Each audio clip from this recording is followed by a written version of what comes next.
Với cái công thức bánh hôm nay á, thì mình làm bằng cái tinh bột mì, 200g tinh bột mì, 80g bột nếp, 450ml nước, nửa muỗng cà phê muối, 4 muỗng canh dầu ăn. Khuấy ra cho bột nó tan đều, sau đó mình để cho bột nghỉ khoảng vài phút.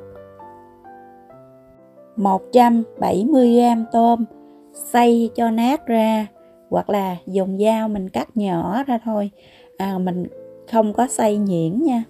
170g thịt xay, 1 củ cà rốt, hành ngò cắt nhỏ,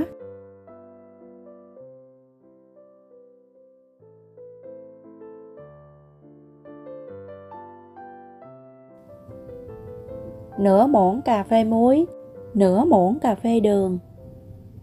Bạn nào ăn bột nêm gà thì mình cho 1/4 muỗng cà phê bột nêm gà, 1/4 muỗng cà phê tiêu, 1 muỗng cà phê bột bắp, 2 muỗng cà phê dầu mè.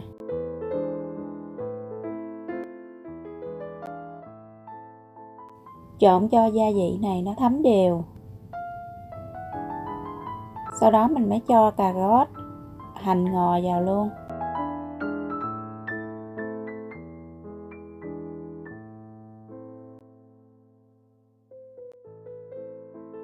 Bắt nồi bột lên bếp với lửa trung bình thấp, khuấy đến khi nào mình thấy cái bột nó hơi đặc sệt lại.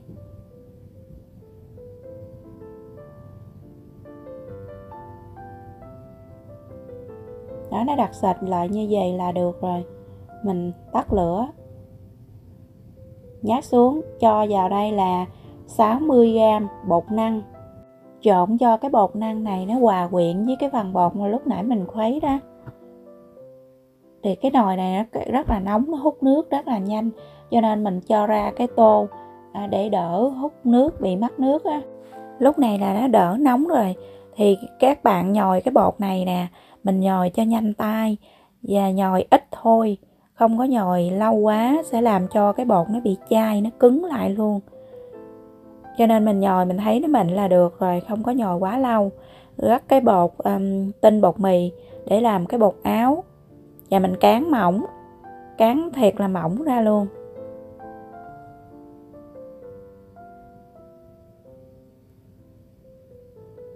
Dùng cái khuôn để cắt bột. Các bạn không có cái khuôn này thì mình dùng cái miệng ly nha. Muốn cái bánh nhỏ thì mình cắt cái khuôn nhỏ, còn muốn cái bánh lớn thì mình cắt cái khuôn lớn. Nhưng mà cái bánh lớn thì nó nhiều bột.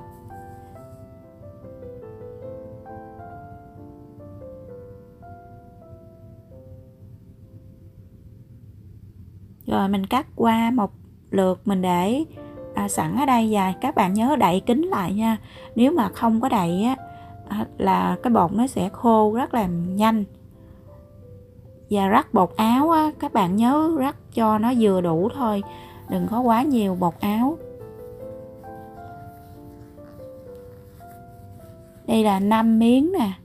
Đó, mình xếp lại và dán cho nó dính lại với nhau. Sau đó mình mới cho thịt lên một góc như vậy. Rồi mình bẻ cái góc bên cái góc thịt đó, mình bẻ, mình gấp lại. Cái bột này rất là dễ bị bể các bạn.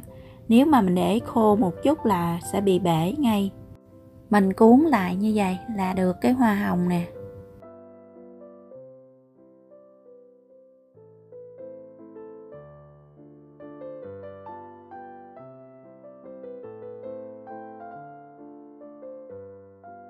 Lót giấy dưới sửng và mình cắt những cái lỗ nhỏ để cho cái hơi nước nó thông lên.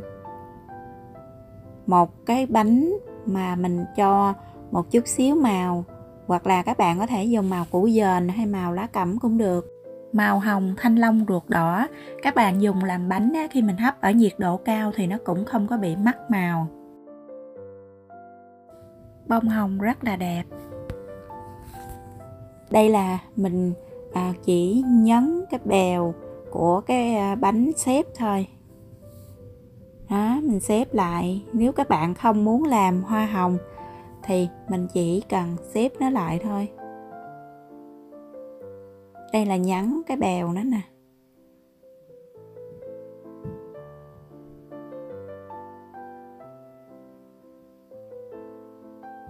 Rồi như vậy là mình được cái bánh nè, nó có cái bèo, cái dúng bèo rất là đẹp. Thì mình cuốn thêm một cái hoa hồng nữa nha.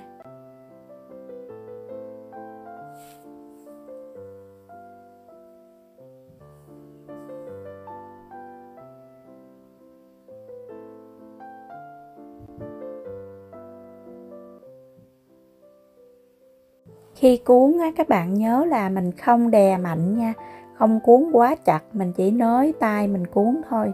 Và cái nếp cuối cùng, cái miếng cuối cùng nè, mình nhét ở dưới cái đáy cái bánh cho nó dính ở dưới á, để một lát nữa mình hấp nó không có bị bung ra.